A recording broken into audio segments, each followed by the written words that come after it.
business has been experiencing considerable difficulties, with reported losses exceeding $2 billion in 2022 and much bigger losses anticipated in 2023.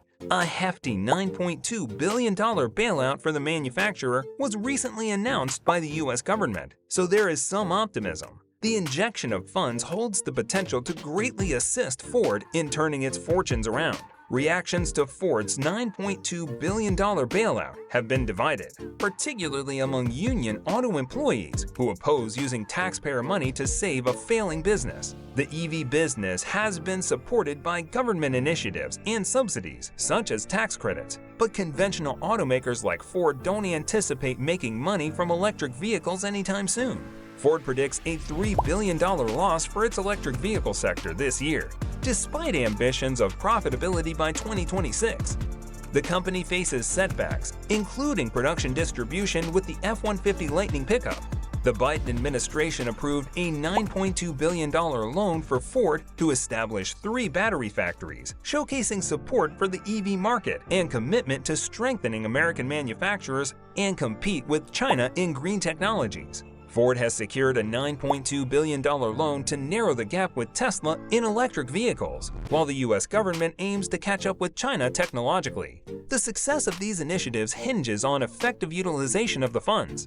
The joint venture between Ford and SK, Blue Oval SK, will use the $9.2 billion loan to manufacture batteries in Kentucky and Tennessee. These facilities will be among the biggest in the nation when production begins in 2025, and they will generate around 7,500 employments. President Biden aims to raise U.S. electric vehicle sales from 7% to 50% of new car sales by the decade's end. The administration seeks to reduce reliance on China for batteries by promoting the financing of battery facilities. These plants will help counter job losses in traditional automotive manufacturing, supporting domestic workforce growth. One battery factory will be Stanton, Tennessee, near Ford's electric pickup truck manufacturing complex, while the other 2 will be in Glendale, Kentucky, south of Louisville. The substantial financial support for the electric vehicle industry marks an important step in narrowing the technology gap. It aligns with President Biden's goal of boosting EV adoption, reducing reliance on foreign battery suppliers, and creating domestic job opportunities.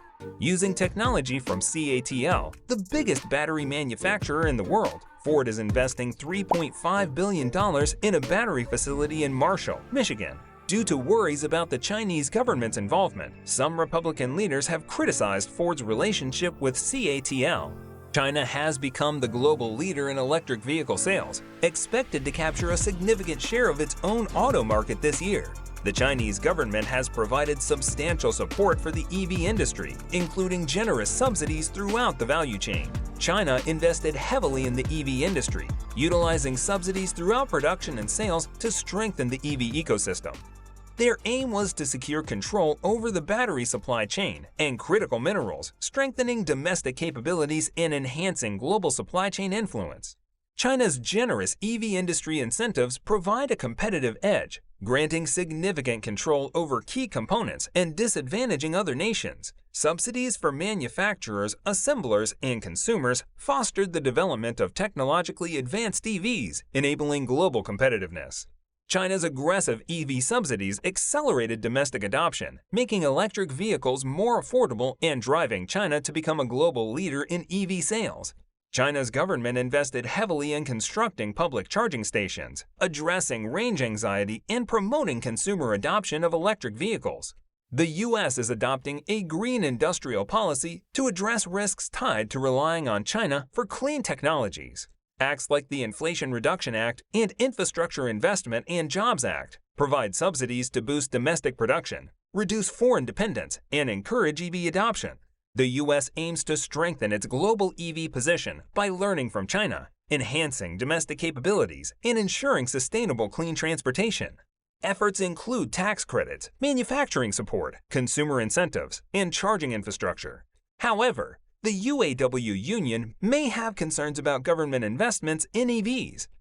The UAW seeks higher salaries and improved benefits for workers at EV battery plants during upcoming negotiations, where current wages are approximately half of those in other factories. Automakers like Stellantis offer buyouts for EV expansions, and Ford plans layoffs of white-collar and contract employees.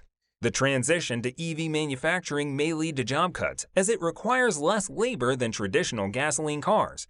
UAW President Shawn Fain is concerned about the lack of commitment to workers despite government investment in the EV transition. The UAW is considering withholding endorsement of President Biden unless labor-related objectives are supported, urging the White House to use subsidies and regulations.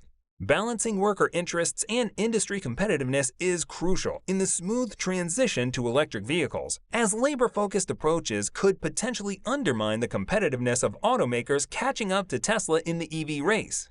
Please share your thoughts in the comments section. Thank you for your patience up to this moment. For more videos about the most recent automotive news like this, please consider subscribing to Car Time.